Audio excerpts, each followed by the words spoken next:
que je me trouvais là au bon moment. Parce que j'avais marché toute la journée, depuis très tôt le matin. J'étais venu de Paris à Washington. J'avais appris, figurez-vous, qu'il y aurait une manif énorme par une autre manif à Berlin. Et là, j'ai suivi la manif toute la journée. Il y avait près d'1 million de manifestants. Et ça s'est parti en petites troupes après, à la fin. Et là, il restait presque plus personne. C'était la nuit qui tombait. Et j'ai eu la chance, j'étais le seul à avoir cette sirène. Salut tout le monde, aujourd'hui on se retrouve pour une nouvelle vidéo. Dans cette vidéo, je vais vous raconter l'histoire de la photo mythique de Marc Ribot. Cette photo s'intitule La fille à la fleur et aujourd'hui je vais vous raconter pourquoi c'est une des photos les plus mythiques.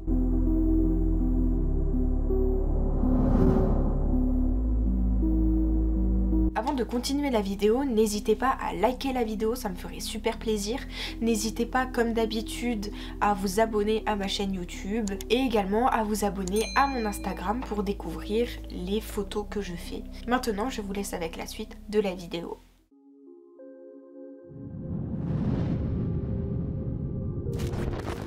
Marc Ribot est né le 23 juin 1924 à Saint-Genis-Laval qui se situe près de Lyon en France et il est décédé le 30 août 2016 à Paris à l'âge de 93 ans. C'était un photographe français notamment connu pour certaines de ses photos. En 1937, Marc Ribot débute sa carrière à l'âge de 14 ans lors de l'exposition universelle de Paris où il va d'ailleurs prendre ses premières photos. Il va prendre ses photos avec l'appareil Vest Pocket de chez Kodak que d'ailleurs son père lui a offert quelques temps avant. En 1944, Marc Ribot participe au combat dans le Vercors. Ensuite, après des études d'ingénieur à l'école centrale de Lyon, Marc Ribot décide de se consacrer à la photographie. En 1953, il va obtenir sa première publication dans le magazine Life, qui sera une photo qu'il a prise d'un peintre de la Tour Eiffel. Puis par la suite, sur l'invitation d'Henri Cartier-Bresson, mais également de Robert Capa, donc qui sont des photographes, il entre dans l'agence de photo Magnum.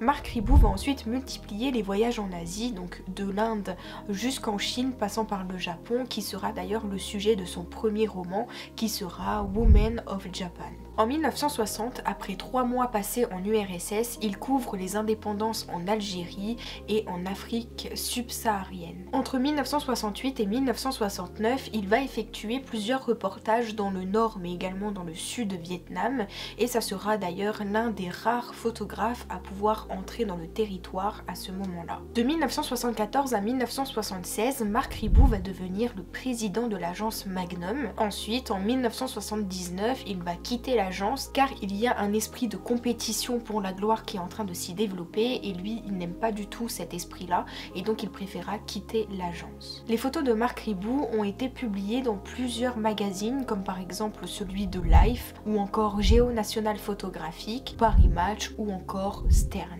Il a également reçu plusieurs prix et il est devenu auteur d'une quinzaine de livres. Son travail a été très souvent exposé, comme par exemple dans des galeries ou encore dans des musées à Londres, Paris et même à New York.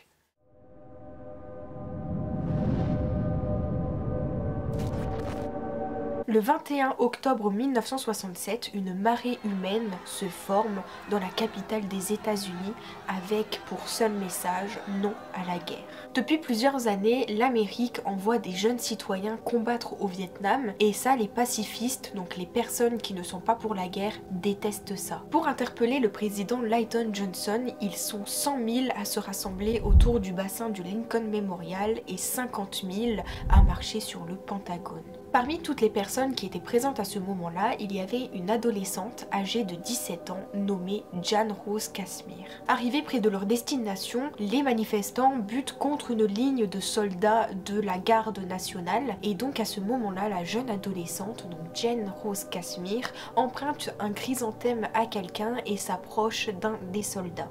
À quelques mètres des lames des baïonnettes, elle brandit la fleur en signe de défi. C'est un geste qui est très répandu chez les adeptes du flower power qui prônent justement la non-violence. Concernant le point de vue du photographe, donc de Marc Ribot, lui, il prenait en photo la foule qui y avait en face de lui, donc il prenait plusieurs clichés de ce moment-là, quand au même moment, il voit une silhouette se détacher de la foule pour venir près des soldats et puis brandir la fleur et donc il en a profité pour prendre plusieurs plusieurs photos. Et donc il va finir sa pellicule avec toutes ces photos de ce moment-là. Il a pris plein de photos en noir et blanc, mais également en couleur. Et les photos en couleur, on ne saura leur existence seulement des décennies plus tard. Il va, pendant une interview, raconter son point de vue où il dira: les circonstances font que je me trouvais là au bon moment.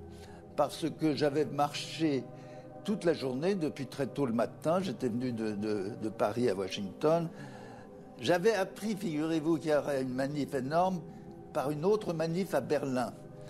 Et parce qu'à Paris, avant la manif, on n'en parlait pas. Vous êtes bien placé pour savoir qu'on parle des choses après coup. Et là, j'ai suivi la manif toute la journée. Il y avait près d'1 million de manifestants.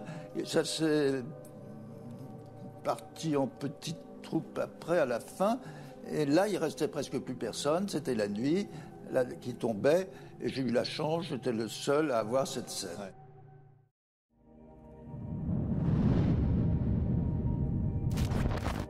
L'image de Marc Ribot va devenir un symbole parfait du mouvement pacifiste des 60s et elle va même devenir un cas d'école pour l'analyse photographique tellement qu'il y a d'oppositions nombreuses. Parmi les oppositions visuelles de cette photo, il y a par exemple la multitude contre la solitude, le sombre comme le clair ou encore même la mort contre la vie. Patrick Zachman, qui est un confrère mais également un ami de Marc Ribot au sein de l'agence Magnum, dira pour l'OBS: cette photo dit beaucoup de la capacité de Marc à résumer de manière très forte une situation. Sa force, c'était de concilier la forme et le fond. Pour lui, le sens avait de l'importance. Il ne faisait pas de l'esthétique pour l'esthétique.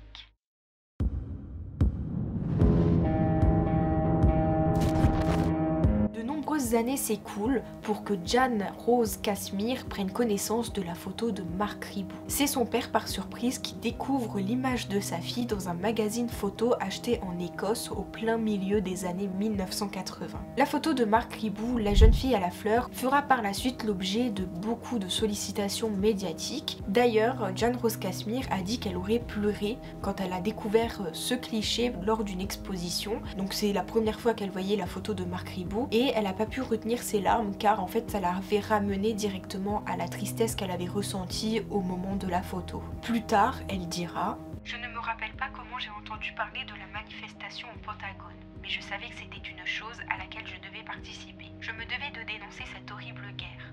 Aucun d'entre eux n'a croisé mon regard. J'étais comme face à un mur. Mais le photographe m'a dit plus tard qu'il tremblait. Je pense qu'ils étaient effrayés à l'idée de recevoir l'ordre de nous tirer dessus. Si vous regardez mon visage, je suis extrêmement triste. Je venais de me rendre compte combien ces garçons étaient jeunes. Plus tard, Jan Rose Kashmir n'a jamais cessé de s'engager contre la guerre.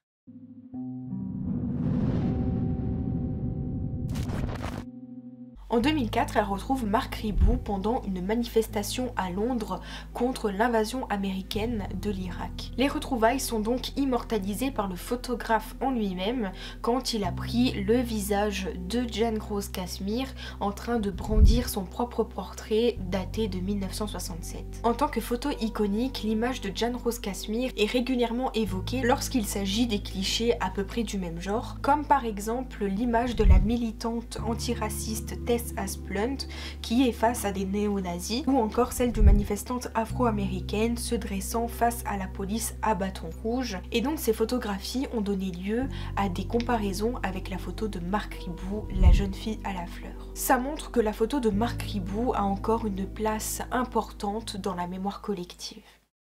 La vidéo est maintenant terminée, j'espère qu'elle vous aura plu et que je vous aurai appris quelques petites choses durant celle-ci. N'hésitez pas comme d'habitude à liker la vidéo, ça me ferait super plaisir. N'hésitez pas aussi à vous abonner à ma chaîne YouTube pour ne rien louper des prochaines vidéos à venir. Et n'hésitez pas à me suivre sur mon compte Instagram qui s'affiche à l'écran pour découvrir le travail que je fais. En attendant, je vous dis à la semaine prochaine et bien évidemment, prenez soin de vous.